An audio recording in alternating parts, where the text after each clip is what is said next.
بسم اللہ الرحمن الرحیم۔ السلام علیکم پیارے دوستوں، کیسے ہو آپ؟ پیارے دوستوں، فروخ نامی ایک شخص تھا جو تابعین میں سے ہے۔ اس کی بیوی حاملہ تھی۔ کہنے لگے اللہ کے راستے میں جانے کی آواز لگ رہی ہے، چلا نہ جاؤں؟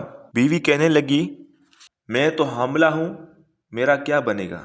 کہا تو اور تیرا حمل اللہ کے حوالے۔ ان کو 30,000 درم دے کر گئے کہ یہ تو خرچہ رکھ اور میں اللہ کے راستے میں جاتا ہوں۔ کتنی خزائیں اور بہاریں آئی اور کتنے دن صبح سے شام میں بدلے، شام ڈھل کر میں بدلی، پر فروخ نہ آیا۔ 2 3 4 5 10 20 25 27 29 30 سال گزر گئے۔ ایک عورت نے دیوار کے ساتھ جوانی گزار دی، فروخ لوٹ کے نہ آیا۔ 30 سال گزرنے کے بعد ایک دن ایک بوڑھے میاں مدینے کے گلیوں میں داخل ہوئے، پراگندہ شکستہ حال، بڑھاپے کے آچار اور اپنے گھوڑے پہ چلے آ رہے ہیں۔ 30 برس میں تو ایک نسل ختم ہو جاتی ہے۔ اب یہ پریشان ہے کہ کوئی مجھے پہچانے گا کہ نہیں پہچانے گا، وہ مر گئی ہے یا زندہ ہے، کیا ہوا کیا بنا، گھر وہی ہے کہ بدل گیا۔ انہی پریشانوں میں گھر کے دروازے پر پہنچے، پہچانے کہ وہی ہے۔ اندر جو داخل ہوئے تو گھوڑے کی آواز، اپنی آواز، ہتھیاروں کی آواز۔ بیٹا بیدار ہو گیا، دیکھا تو ایک بڑے میاں چاند کی چاندنی میں کھڑے ہوئے ہیں۔ ایک دم جھپٹے اور گریبان سے پکڑا کہ جان کے دشمن، تجھے شرم نہیں آتی؟ بڑھاپے میں مسلمان کے گھر میں بنا اجازت داخل ہوئے ہو۔ ایک دم جھٹکا دیا، جھنجھوڑا۔ وہ ڈر سے گھبرا گئے، وہ سمجھے کہ شاید میں غلط گھر میں آ گیا ہوں، میرا گھر بک گیا ہے، کوئی اور اس میں آ گیا ہے۔ کہنے لگے بیٹا معاف کرنا، غلطی ہو گئی، میں سمجھا میرا ہی گھر ہے۔ تو ان کو اور غصہ چڑھ آیا۔ کہنے لگے اچھا ایک غلطی کی اور اب گھر کے ہونے کا دعویٰ بھی؟ چلو میں ابھی تجھے قاضی کے پاس لے چلتا ہوں، تیرے لیے وہ سزا تجویز کر دے گا۔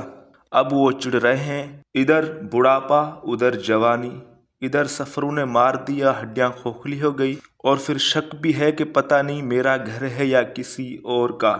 اس کشمکش میں اوپر سے ماں کی آنکھ کھلی، اس نے کھڑکی سے دیکھا تو فروخ کا چہرہ بیوی کی طرف اور بیٹے کی پشت بیوی کی طرف۔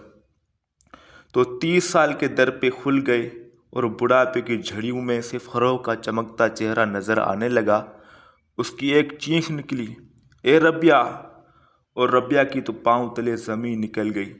یہ میری ماں کو کیا ہوا؟ دیکھا تو اوپر کھڑی ہوئی ہے۔ اے ربیہ کیا ہوا ماں؟ کون ہے؟ پتہ نہیں۔ اے ظالم، باپ سے لڑ پڑا؟ تیرا باپ ہے جس کے لیے تیری ماں کی جوانی گزر گئی اور اس کی رات دن میں ڈھل گئی، بال جس کی چاندنی بن گئی۔ یہ وہ ہے تیرا باپ جس کے لیے میں نے ساری زندگی کاٹ دی۔ ربیہ رو دیے، معافی نامے ہو رہی ہیں، رات کارگزاری میں گزر گئی۔ فجر کی اذان پہ اٹھے، کہنے لگے ربیہ کہاں ہے؟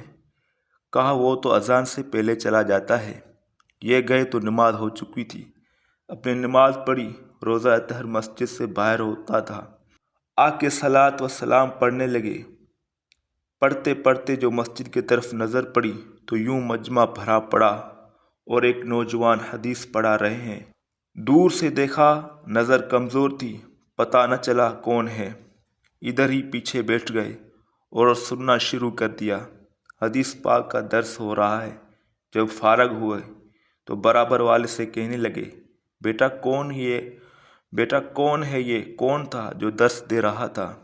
اس نے کہا آپ جانتے نہیں، آپ مدینہ کے نہیں ہیں؟ کہنے لگے بیٹا میں مدینہ کا ہوں، آیا بڑی دیر سے ہوں۔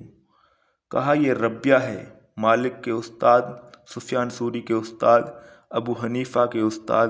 وہ اپنے جوش میں تھا تو سنتے سنتے کہنے لگے بیٹا تو نے یہ نہیں بتایا بیٹا کس کا ہے؟ کہا اس کے باپ کا نام فروخ تھا، اللہ کے راستے میں چلا گیا، ان مشقت کی وادیوں میں اسلام نے سفر کیا ہے۔ تو پیارے دوستو، ویڈیو اچھی لگی تو ویڈیو کو لائک کرو، چینل کو سبسکرائب کرو۔ اللہ حافظ۔